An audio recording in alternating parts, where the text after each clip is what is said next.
The dusty town of Red Creek gathered for the annual bride auction, a cruel tradition for women who had nowhere else to turn. Clara, a gentle young widow with fire in her eyes, stood on the stage, her hands trembling as the auctioneer called for bids. The men in the crowd shifted uncomfortably.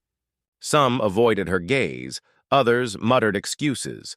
No one raised a hand. Clara's heart sank. To be left unclaimed was worse than shame. It meant starvation and a slow fading from memory.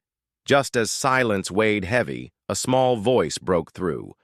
From the front row, a little girl with tangled brown hair and bright eyes tugged on the hem of the auctioneer's coat.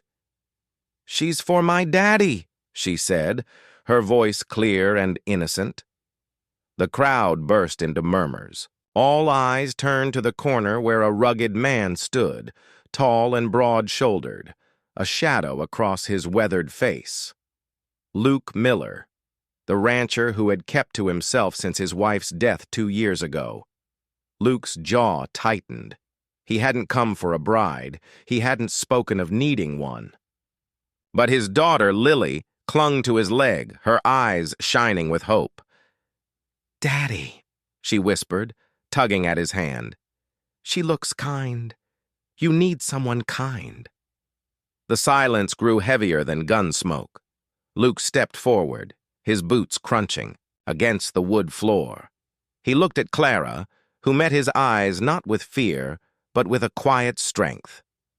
"I'll take her," he said simply, his deep voice carrying across the room. Gasps and whispers rippled through the hall. But for Clara, it was not the sound of pity or judgment she heard. It was the sound of a door opening where she thought all had been shut.